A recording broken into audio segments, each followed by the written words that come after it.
Je m'appelle Maïlis, j'ai 29 ans et j'ai été adoptée à l'âge de 6 mois. Je viens de Corée du Sud. Je m'appelle Olivier, j'ai 26 ans, j'ai été également adopté et donc j'arrive de Corée du Sud. Nos parents ont adopté 6 enfants en 3 fratries, tous originaires d'Asie. Nous avons eu la chance d'être adoptés par un père et une mère. Et nous voulons dire que les enfants adoptés ne sont pas un sujet de droit, mais des êtres humains avec des besoins spécifiques. Nous rappelons avec force que selon la Convention internationale des droits de l'enfant, l'intérêt de l'enfant est supérieur aux envies d'une minorité et que l'État doit s'assurer, dans le cas d'une adoption, que le droit fondamental de l'enfant, qui est d'avoir un père et une mère, soit respecté.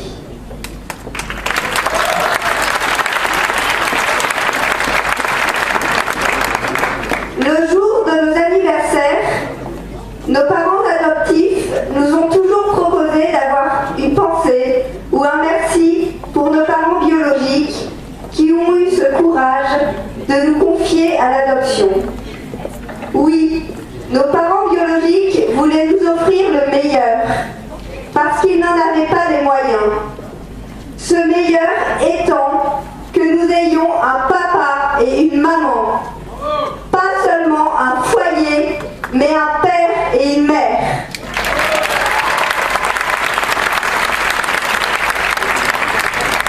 Le gouvernement doit respecter le courage et la volonté des parents biologiques.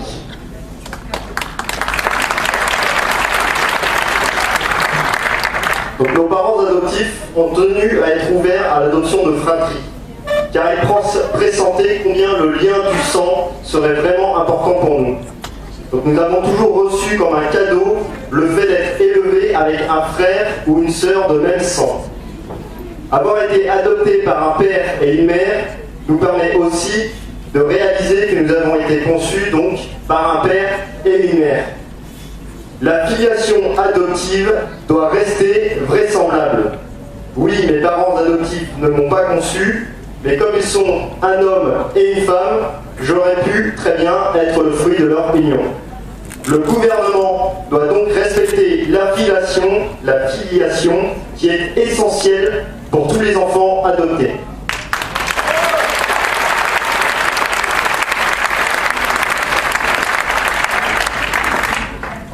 Petits, nous avons souvent été l'objet de moqueries ou de questions, nous rappelant que nous n'étions pas comme les autres. Étant asiatiques, la différence physique avec nos parents adoptifs est flagrante. De manière générale, tous les adoptés ressentent un jour cette différence. Le gouvernement ne doit pas aggraver cette différence en privant un enfant d'avoir un père et une mère comme la majorité des enfants. Le prétexte d'égalité évoqué pour le mariage pour tous ouvre en fait une inégalité encore plus grave pour les enfants.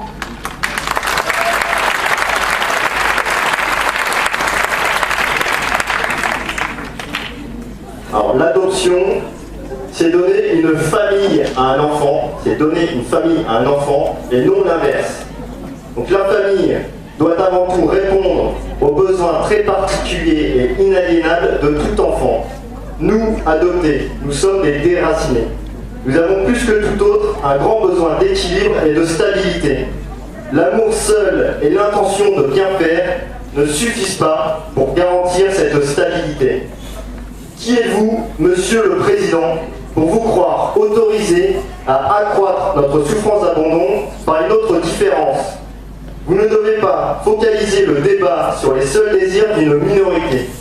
Vous devez, Monsieur le Président, défendre l'intérêt supérieur des enfants.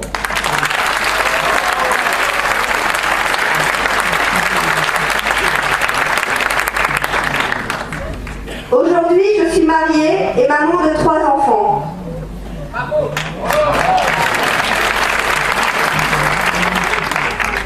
Je n'aurais pas pu fonder mon foyer aussi sereinement et solidement sans l'exemple de mes parents adoptifs.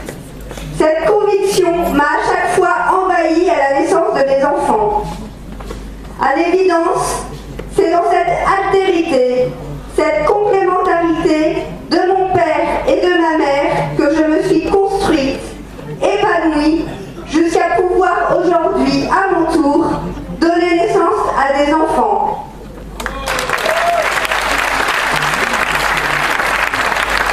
Adopté par un père et une mère, je peux affirmer aujourd'hui que le vide créé par l'abandon de mes parents d'origine a été comblé.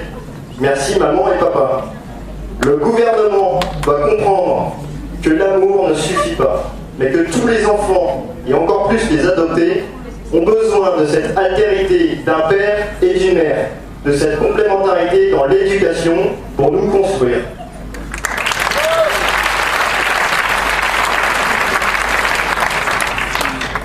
Nos parents adoptifs nous ont toujours raconté avec émotion le combat administratif et psychologique que sont les démarches d'adoption, véritable parcours du combattant.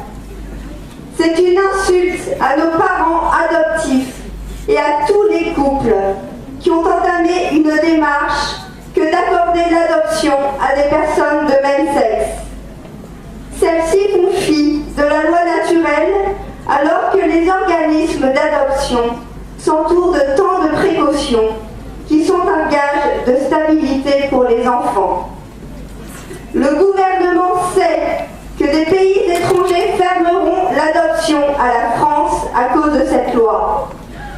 Ainsi, vous, décideurs de notre pays, vous, Monsieur le Président, vous serez coupable de priver des couples hétérosexuels et des orphelins d'être une vraie famille.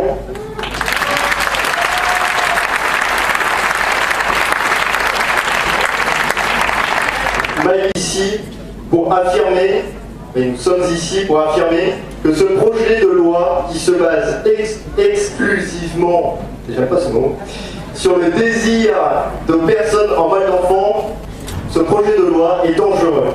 Pour nous, adopter ce projet de loi est même une insulte. En effet, premièrement, car au nom de tous les amours, l'adoption va devenir une histoire de quotas.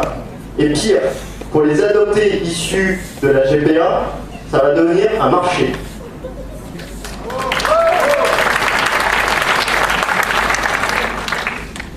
Deuxièmement, car la PMA a été retirée de ce projet momentanément, contrairement à l'adoption. C'est-à-dire que pour vous, Monsieur le Président, Madame Taubira, les orphelins sont plus facilement bradables que les enfants issus de PMA.